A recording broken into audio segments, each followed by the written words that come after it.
Assalamualaikum warahmatullahi wabarakatuh. Bagaimana kabarnya anak solih-solihah? Semoga dalam keadaan sehat dan bersemangat.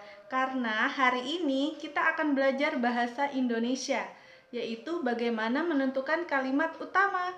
Sebelum pembelajaran kita mulai, Ustazah akan ajak kalian untuk tepuk semangat. Masih ingat kan? Siap ya? 1, 2, 3. Tepuk semangat. Semangat. Iya, Masya Allah. Barakallah buat yang masih ingat. Ya, harapan Ustazah setelah tepuk semangat, kita semua bersemangat untuk pembelajaran hari ini, oke? Sekarang coba dibuka bukunya, kita baca bersama-sama teks yang ada di buku halaman pertama, yaitu COVID-19. Kita baca bareng-bareng ya. Virus corona adalah virus yang menyerang sistem pernapasan. Penyakit karena infeksi virus ini disebut COVID-19. Virus corona bisa menyebabkan gangguan ringan pada sistem pernapasan, infeksi paru-paru yang berat, hingga kematian. Infeksi virus corona disebut COVID-19 dan pertama kali ditemukan di kota Wuhan, Cina pada akhir Desember 2019. Virus ini menular dengan sangat cepat dan telah menyebar ke hampir semua negara, termasuk di Indonesia, hanya dalam waktu beberapa bulan.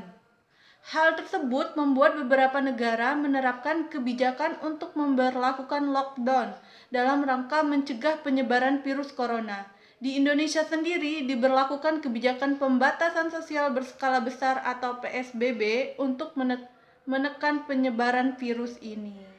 Ya, dari teks COVID-19 ini, ada yang tahu berapa jumlah paragraf dari teks yang di sini? Ada yang tahu? Angkat tangan. Ya, Masya Allah. Bagi yang tahu, keren. Ternyata masih ingat ya pembelajaran sebelumnya di kelas 4. Ya, benar. Jadi di teks COVID-19 ini ada 3 paragraf. Sekarang Ustazah mau tanya, dalam paragraf pertama itu memiliki berapa kalimat? Ada yang masih ingat menentukan kalimat itu bagaimana? Iya, kita lihat dari satu kalimat itu diselesaikan oleh satu titik. Jadi kita lihat ada berapa titik? Ada 3. Ya, berarti di paragraf pertama itu ada 3 kalimat. Ya, selanjutnya boleh dicek sendiri di paragraf 2 ada berapa kalimat dan paragraf ketiga ada berapa kalimat. Barakallah yang bisa menjawab. Ya, selanjutnya kita akan mengetahui pembelajaran inti hari ini, yaitu kalimat utama. Apa sih kalimat utama? Di sini Ustazah akan baca ya. Silahkan disimak baik-baik. Kalimat utama adalah kalimat yang berisi pokok pikiran utama atau ide pokok utama dan menjadi dasar untuk mengembangkan paragraf. Kalimat utama biasanya bersifat umum dan memuat keseluruhan isi dalam suatu paragraf. Jadi intinya adalah kalimat utama itu adalah inti dari paragraf tersebut, bahasan tersebut. Lanjut, kalimat utama tidak selalu berada di awal paragraf karena gagasan utama bisa berada di akhir atau di tengah dan terkadang juga muncul bersamaan di awal dan di akhir paragraf. Kalimat utama disebut juga kalimat topik. Hal itulah yang menyebabkan kalimat utama menjadi acuan pengembangan paragraf. Paham ya? Jadi kalimat utama itu adalah inti dari yang kita baca, kesimpulan dari yang kita baca. Dan kalimat utama ini tidak mesti selalu di pangkal, di awal paragraf atau di akhir. Bisa karena kalimat utama ini bisa muncul di awal, di tengah atau di akhir. Jadi intinya adalah kalimat utama ini adalah inti dari yang kita baca. Nah, Ustazah mau cek pemahaman kalian. Setelah Ustazah baca tentang pengertian kalimat utama, silahkan kalian tulis informasi yang kamu dapat dari teks yang Ustazah baca tadi. Ya, baik, sudah selesai menulisnya. Kalau sudah, silahkan kalian baca teks presentasikan dengan nyaring, boleh di depan ayah bunda atau kakak atau siapa yang ada di rumah, dibaca dengan nyaring. Setelah selesai membacanya, silahkan ditulis setiap kalimat yang ada. Jadi dalam paragraf satu, ini kan cuma satu paragraf, silahkan dibaca pelan-pelan, cari setiap kalimatnya, ditulis. Selesai ditulis, kalian simpulkan dari beberapa kalimat ini manakah yang merupakan kalimat utamanya.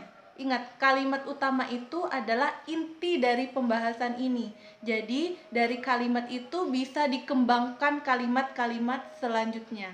Bisa dikembangkan kalimat-kalimat penjelasnya. Paham ya? Silahkan dibaca dengan nyaring dan jangan lupa setelah itu ditulis di buku. Ya, anak solih-solihah, siapa yang di sini suka membaca, angkat tangan. Ya, barakallah bagi yang suka.